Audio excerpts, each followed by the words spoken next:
Gini ya, maksud saya gini, kadang orang jamaah itu mikir saya ini orang nggak mampu. Ojo mainnya mikirkan mendidik anak, mikir makan untuk anak saya aja saya berat. Well, saudara jamaah, kalau anak kita ngasih makan nggak bisa, istilahnya ngasih makan apa namanya kurang, kita usahakan bisa mendidik anak, karena mendidik itu adalah makanan rohani, makanan yang lebih diperlukan oleh anak kita daripada sekedar nasi dan baju yang bagus. Kebanyakan orang, saudara jamaah, kalau mohon maaf ini ya, hidupnya dulunya nggak punya terus jadi punya anak itu pikirannya pokoknya anak saya nggak boleh menderita seperti saya, baju bagus, naik mobil, makan enak. Padahal bukan itu yang diperlukan oleh anak, bukan hanya itu maksud saya, tapi adalah apa? Napa Lur? Pendidikan. Lah pendidikan itu, mohon maaf ya, tidak harus, mohon maaf ini, tidak harus sekolah. Artinya pendidikan terus anehnya sekolah TK, SD, SMP, SMA. Iya, itu bagian kecil dari pendidikan. Pendidikan yang paling top, saudara, adalah di rumah. Pendidikan paling top di rumah, dari rumah. Cetak anak kita, seperti yang saya omongkan tadi, menjadi orang ahli syukur, ahli takwa, ahli ibadah, jadi orang yang soleh, menjadi orang yang tawakal, akhlaknya baik, dari rumah. Dari rumah. Lah terus, saudara, bagian dari pendidikan adalah memanggil anaknya ya bunayya. Halo? Apa tadi saya ngomong? Ya bunayya. Maksudnya apa? Bahasa Indonesianya, hai anakku, nak sini nak. Bapak-bapak, saya tanya pada diri sendiri ya, ibu-ibu ya, pernahkah sampean memanggil anak sampean dengan kata nak? Kalau belum, meskipun yang muda-muda, biasanya keluarga muda itu manggil anaknya namanya, terus bangga dengan namanya. Boleh bangga, tapi anak, saudara jamaah, untuk mensadarkan bahwa kita ini bapak ya, panggillah anak itu sebagai nak. Hei nak, sini nak. Ini diajarkan dari kitab Taurat, Injil, Zabur, semua, bahkan di Quran, saudara jamaah. Itu katanya yang ahli ngitung, saudara, kira-kira kata ya bunayya, wahai anakku, itu di Quran disebutkan sampai 17 kali. Sampai berapa kali, saudara jamaah? 17 kali. Bapak-bapak, ibu-ibu yang belum pernah memanggil anaknya anakku, latihlah dirimu. Jangan panggil nama. Jangan panggil nama. Bahkan kalau panggil, saudara jamaah, mestinya itu panggil ya seperti orang Jawa. Panggilkan mas. Nggih. Panggilkan kakaknya ke adiknya itu dek. Sejak kecil. Tapi yang penting lagi adalah kita. Nak, sini nak.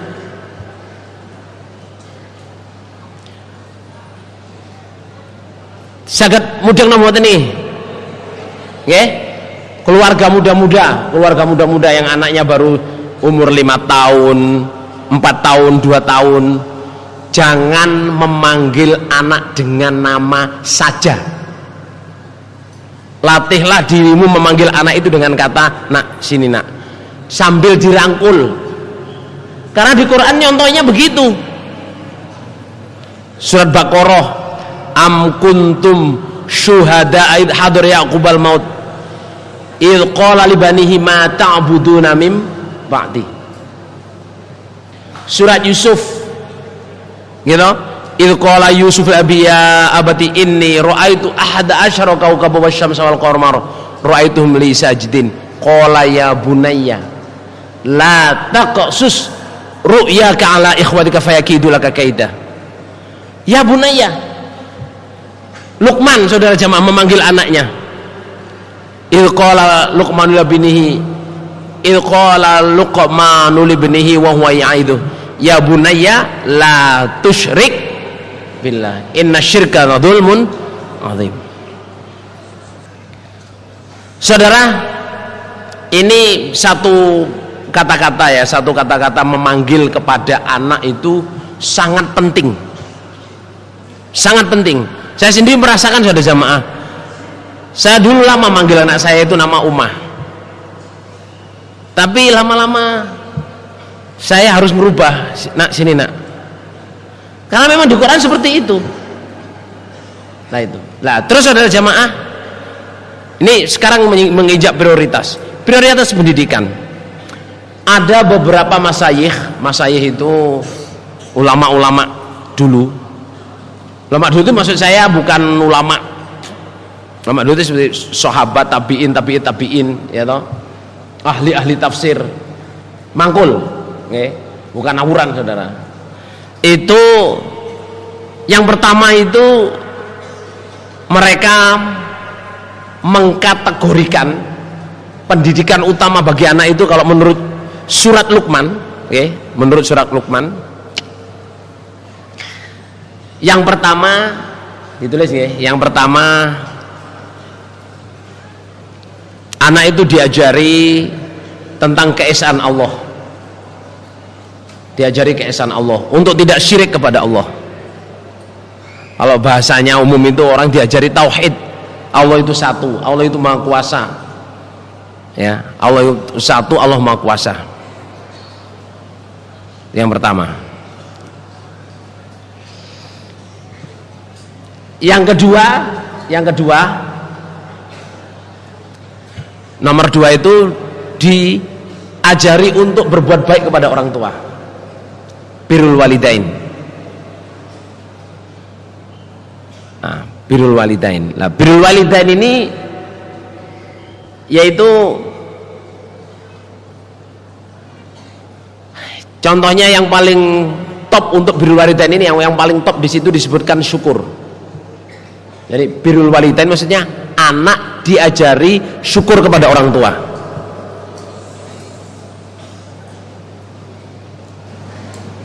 Anak diajari syukur kepada siapa? Orang tua. Contoh. Ini Pak, kalau bahasa saya namanya membangun image.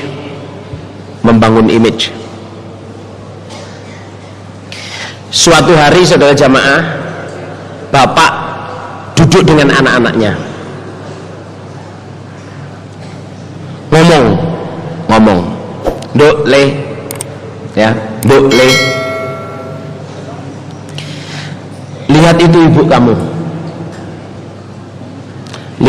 kamu, pagi buta sebelum kita bangun ibumu sudah bangun, tanak nasi dulu, kerja dapur, bla bla bla bla bla bla bla bla bla.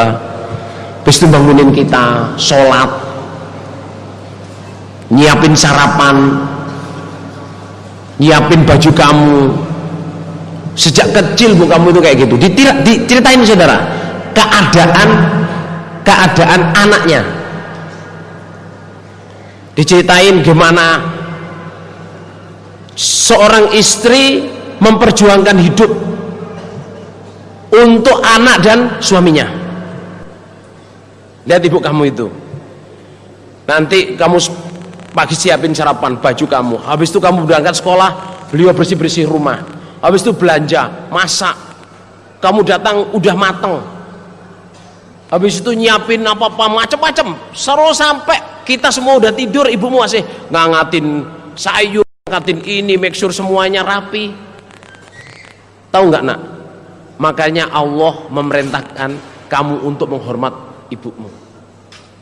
Nabi mengatakan 3 kali, ummuka thumma abuka. Sehingga sejamaah, anak melihat ibu itu figur pahlawan, figur hero yang bagus. Nah, begitu ibu satu saat bilang, "Yuk, kamu lihat bapakmu enggak? Leh, kamu lihat bapakmu enggak? Coba yang kamu lihat bapakmu. Sejak kamu belum lahir, bapakmu kayak gitu. kerja keras, semua kerja usahanya untuk kita, menghidupi kita. Makanya kalau bapak kamu capek minta pijit, minta apa, disuruh apa, kamu harus dengerin. Kayak ini diperintah untuk ditaati 3 kali, tapi saya berbuat seperti ini nak karena bapakmu itu. Saya mau capek mau berat ini karena bapakmu apa, hidupnya semua untuk kita, ya kerja, ya sambung jamaah, ya amal soleh, ya netepi dapuan semua. Jadi anak itu punya bayangan, oh orang tua saya ini seperti ini. Ibunya membaikkan keadaan suaminya, suami membaikkan keadaan siapa? Sehingga anaknya itu apa? Oh saya ini harus bersyukur saya punya orang tua. Kira-kira mudeng nang momatin walur? Paham nggih? Itu namanya membangun image. Jadi pertama didiklah anak itu untuk tidak syirik. Kalau ayat-ayat lain mengatakan itu, pertama didik anak untuk menyembah kepada Allah dan tidak mensekutukan Allah. Yang kedua, didik anak untuk berbuat baik kepada orang tua. Yang paling top adalah anishkurli wali walidaika ilayyal masir. Nah, ukuran ketaatan kepada kedua orang tua, saudara jamaah, itu mentok sampai hanya kalau disuruh syirik kepada Allah saja tidak ditaati. Kalau yang lain-lain harus ditaati. Dan ini berat.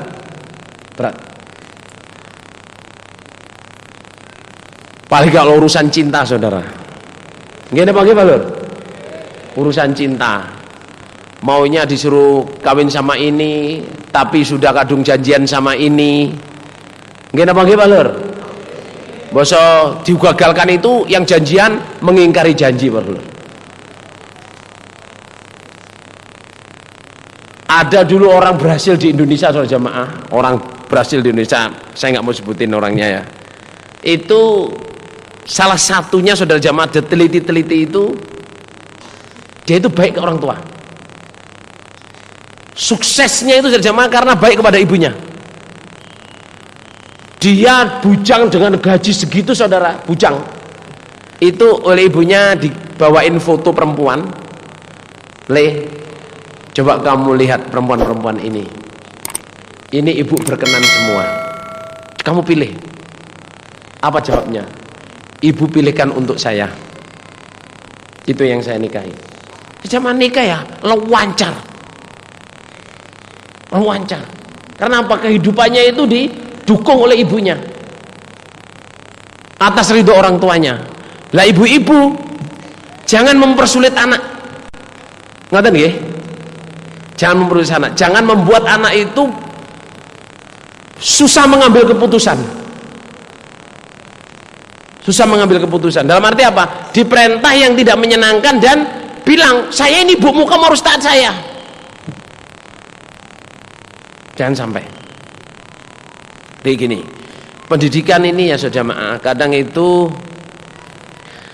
saya sendiri ini masih meraba-raba. Gini apa Lur? Meraba-raba itu pengalaman saya ke belakang, melihat bapak ibu saya, sampean juga sebagai orang tua, pengalaman sampean dari orang tua sampean apa? Yang saya tahu, bapak saya, ibu saya nggak pernah sekolah menjadi bapak dan nggak pernah sekolah menjadi ibu. Gimana Lur? Nggak pernah sekolah. Ya mereka membesarkan berdasarkan instingnya, berdasarkan pengetahuan Quran hadisnya. Lah sekarang Bapak Imam kita Haji Abdul Aziz jamaah menggerakkan betul PPG, membantu jamaah mendidik anak-anaknya, diberi dari banyak pendapat-pendapat, diberi banyak sarah-sarah. Ya toh? Salah satunya jamaah yang akan saya berikan. Ini supaya kita sadar bahwa anak itu perlu pendidikan, bukan hanya makan, bukan hanya minum. Kalau kita nggak bisa ngasih makan cukup, kenapa kita nggak ngasih pendidikan cukup? Kalau kita bisa ngasih makan cukup, kenapa kita nggak memberi pendidikan yang cukup dari rumah? Ajari anak kita untuk apa? berbuat baik kepada orang tua. Salah satu contohnya caranya seperti itu, atau menyuruh orang lain, atau nasihat orang lain, atau cerita sendiri, atau nak kamu itu harus hormat dengan saya itu cinta dengan kamu. Kamu merengut, kamu marah, kamu apa, semua sudah saya maafin. Saya marah nggak ada gunanya. Kamu sebabnya kamu anak saya nggak bisa ceraikan kamu. I cannot divorce you. Nggak apa Lur? Kalau istri bisa dicerai tapi kamu nggak bisa dicerai. Saudara, bicara dengan anak. Yang umum terjadi jamaah, anak itu salah itu ya anak semua. Orang tua itu pasti benarnya. Nggih apa nggih Lur? Nggih apa nggih? Jadi orang tua selalu benar, padahal tidak selalu benar. Kalau salah ya minta maaf gitu aja. Nak, saya mohon maaf nak ya, mungkin saya ini mentak-mentak kamu, saya ini emosi. Tapi dasar saya nggak ada lain kecuali cinta sama kamu. Tapi anyway saya minta maaf kamu. Bicara, say something. Akhir-akhir ini sudah jamaah ada orang itu cerita di dunia maya sudah jamaah tentang pendidikan anak. Ada anak itu bunuh diri saudara, umur 14 tahun 13 tahun bunuh diri. Katanya ngelihat game, ternyata enggak saudara, ternyata enggak puas dengan kedua orang tuanya.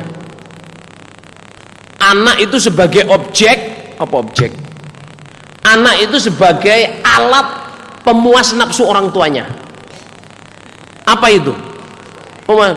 Saya dulu pengen anak saya jadi pemain bola top. Anak saya pengen jadi ahli matematik. Anak saya pengen jadi ini. Jadi bayangan dia yang nggak kegaduh itu anaknya harus bisa. Anak saya harus jadi dokter. Padahal anaknya pengen jadi mekanik. Sekolah mekanik. Duduk mekanik, tukang montir benar. Mechanical engineering. Dipaksa saudara. Ada yang orang jamaah ini, orang jamaah dipaksa sampai jadi dokter. Sudah jadi dokter wisuda itu ijazahnya dikasihkan bapak ibunya. Ini saya sebagai ketaatan saya untuk bapak ibu, ini ijazah dokter saya. Saya ingin sekolah insinyur. Saya minta ridhonya. Ini saya perjuangkan lama sekali. Saya nggak suka tapi saya harus lulus. Tapi akhirnya saya jamaah nggih. Piye Lur? Jadi kadang orang tua itu nggak pokoknya yang penting yang bener saya. Kita sudah jamaah, anak-anak kecil itu diajak diskusi jauh lebih baik daripada cuma diperintah. Diajak omong jauh lebih baik. Nabi Yusuf omong-omongan dengan Nabi Yakub itu baru umur 10-11 saudara, masih kecil. Mungkin apa gini Lur? Bukan usia 18 tahun, bukan. Masih kecil. Nabi Yusuf itu di bawah 15 tahun itu dia ngomong sama bapaknya, "Bapak, saya kok mimpi ada ahad asyara kaukaban, 11 bintang. Wasyamsa wal qamar, ada bulan dan ada matahari. Semuanya sujud ke saya." Terus bapaknya bilang, "Nak, impianmu jangan diceritain saudara-saudaramu ya. Nanti kullu dzi nikmatin mahsud." Setiap orang punya nikmat itu ada yang iri. Tapi dialog saudara. Jangan anak itu dianggap belum pantas untuk diajak dialog. Apa dialog nih Lur? Apa? Omong-omongan saudara. Ajak anak kita untuk omong-omongan. Apalagi yang sudah besar. Ya, apalagi anak dilamar. Anak dilamar. Diajak omong. Jangan anak dilamar, anaknya disemprot, entek, ngamek, kurang golek Rasul. Kamu itu memang kenyanyalan, mental. Apa bahasa Indonesia nih? Endel. Apa bahasa Indonesianya lagi? Endel kan bahasa Indonesia. Hah? Genit. Oke ya. Nomor berapa sekarang? Nomor 3 itu, nomor 3-nya ini diajarin untuk bisa menjadi orang yang ahli tobat. berani minta maaf. Berani minta maaf. Kalau bahasanya Bapak Haji Nur Hasan, berani minta maaf, terus